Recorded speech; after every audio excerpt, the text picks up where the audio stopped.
Video के second part में अब मैं बाकी ऑयल्स कवर करूंगा, जो कि हमारा डिफरेंशियल फ्लूइड है, ये रिप्लेस करना है, और ये मैनुअल ट्रांसमिशन फ्लूइड रिप्लेस करना है।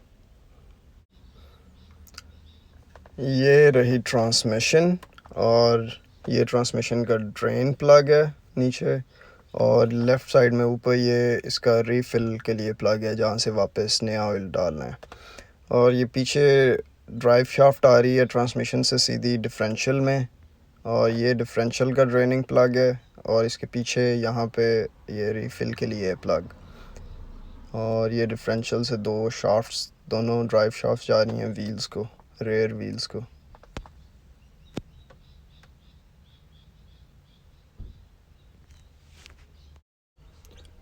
तो पहले मैं ट्रांसमिशन से स्टार्ट कर रहा हूँ, और ट्रांसमिशन का पहले जो रीफ़िल कैप है, जहाँ से नया ऑयल डालना है, इसको पहले क्रैक करना है।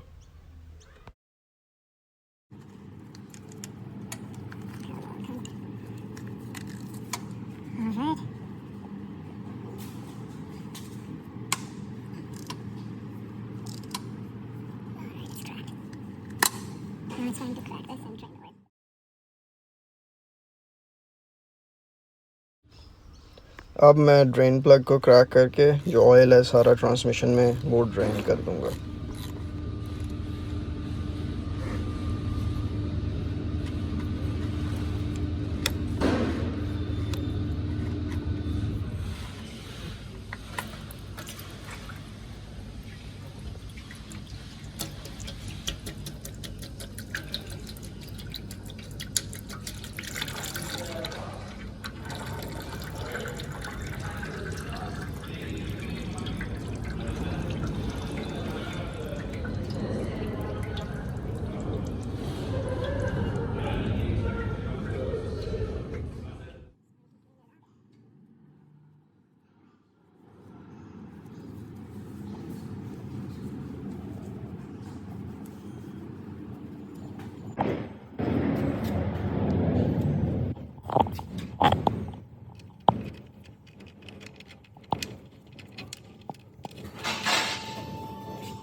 ड्रेन प्लग मैंने वापस लगा के टाइट कर दिया है, और यहाँ से अब रीफ़िल वाला जो प्लग है, ये उतार के यहाँ से नया ऑयल डालना है।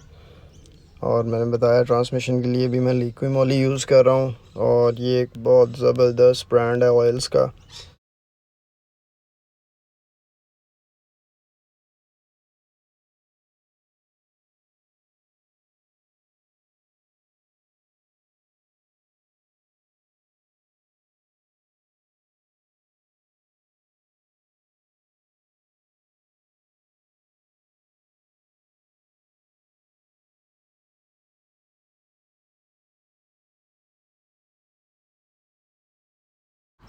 ट्रांसमिशन का फ्लूइड हो गया है चेंज, इट्स डन। अब बारी है डिफरेंशियल फ्लूइड चेंज करने की, और इसमें भी वही बात है कि ड्रेन प्लग क्रैक करने से पहले जो पीछे ये रीफ़िल के लिए प्लग है, इसको पहले क्रैक करना है। रीफ़िल प्लग जो है मैंने क्रैक कर दिया है। अब बारी है ये ड्रेनिंग प्लग क्रैक करके जो भी डिफरेंशियल में सारा ऑयल है वो ड्रेन करना है।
मैं वर्कशॉप से घर तक ड्राइव करके आया हूँ and I am very happy with the results.